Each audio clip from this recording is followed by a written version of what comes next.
Welcome to another edition of Beyond the Lines, presented by Wizard Sports Picks for Sunday, November 16th. Ian Cameron back with you and ready to talk NFL Week 11 matchups taking place for Sunday, November 16th. Before we get to that, just want to remind you to check out the website and visit wizardsportspicks.com for the best handicappers on the planet. We have an outstanding roster of handicappers on the website, daily premium picks available. Make sure you check out the website. Free plays available as well at wizardsportspicks.com.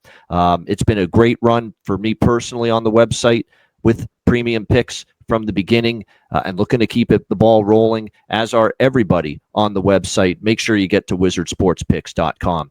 All right, let's talk Week 11 in the NFL, and I've picked three games to discuss here on this week's edition of the show. Three games that I have a solid betting opinion on for the upcoming slate. We will begin with the Chicago Bears taking on the Minnesota Vikings in an NFC North Division battle. We have the Minnesota Vikings currently 2.5-point home favorites. The total here in the 47.5 to 48.5 range. And what I mean by that is some books have 47.5, some have 48, some have 48.5. So make sure you shop around, regardless of what total you like here in this game. I'm going to make a case for the over in this Bears-Vikings game, over 47.5. The Chicago Bears offense and Ben Johnson's imprint on this team, you're starting to see it. You know, Caleb Williams is not taking as many sacks. He's getting rid of the ball. He's making better decisions. He's processing things on the field a lot better than we saw last year, reading the defense a little bit better.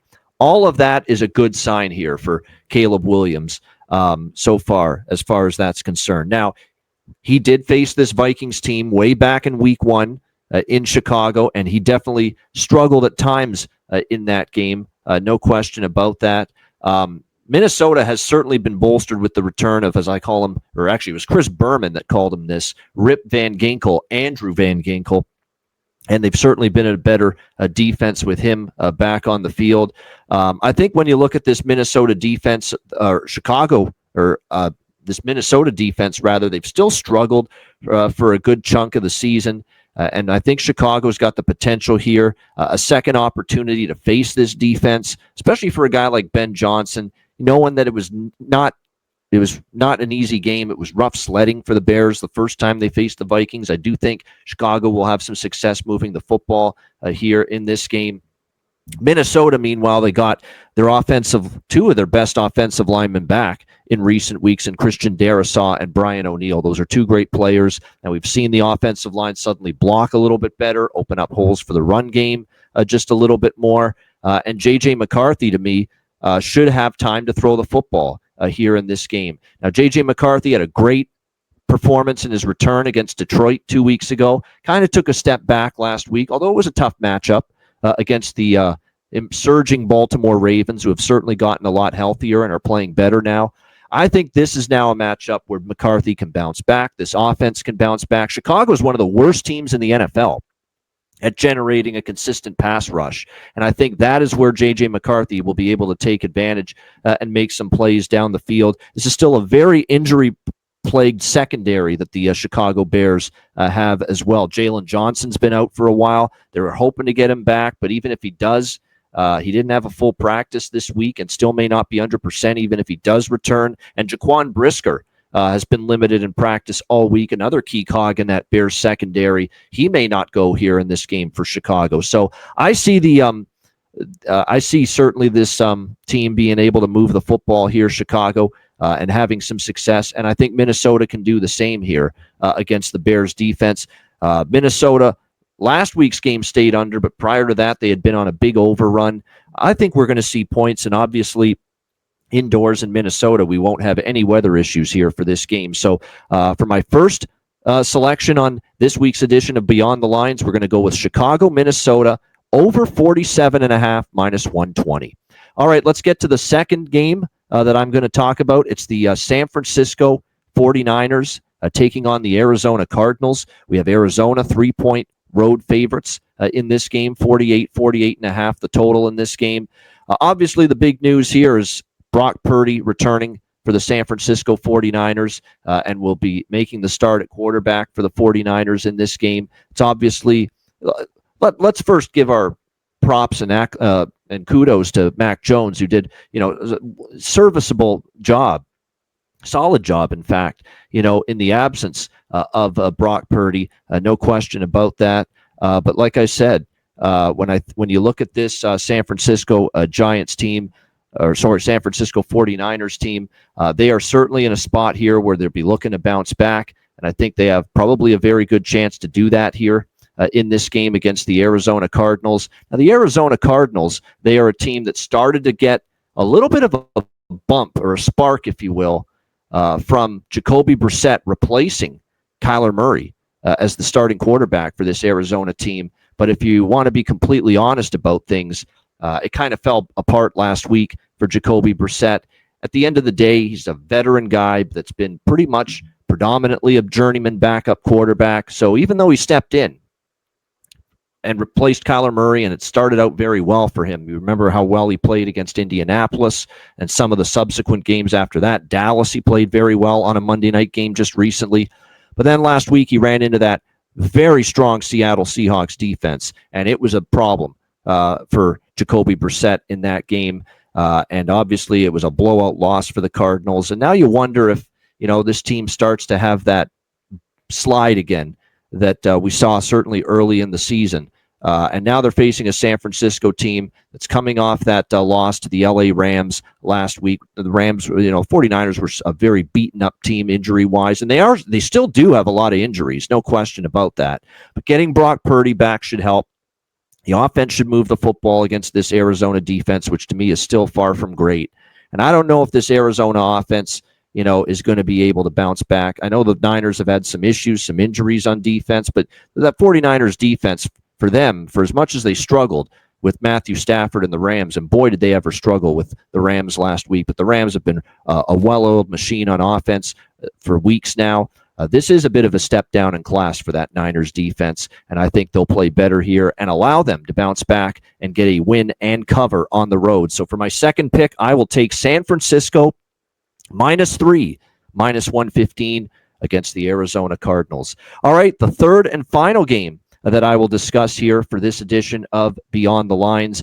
We're going to go to the Kansas City Chiefs and Denver Broncos, one of the marquee games coming up on Sunday, AFC West battle. Kansas City 3.5-point road favorites in Denver in the Mile High City, 45 the total in this game.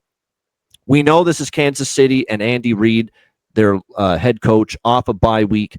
Andy Reid, most bettors and handicappers aware of his long-term track record and success off a bye week. And also Kansas City coming into this game, not only off a bye week with the extra time to prepare, but they're also coming in off the loss to the Buffalo Bills before the bye week. So you've got a quality team off a loss and a bye week, and I would expect the Kansas City Chiefs to have a pretty good effort here against the Denver Broncos, in this game. The Chiefs offense, I think, will be able to do enough. The Denver defense is certainly solid. It's the strength of the Broncos team, but when you're dealing with rested Patrick Mahomes and a coaching staff with Andy Reid that can install a game plan offensively and have that time to do so against a quality stop unit like the Broncos have, I still expect the Chiefs to be able to move the football. And let's be honest, ever since the Kansas City Chiefs got Rashee Rice back from suspension,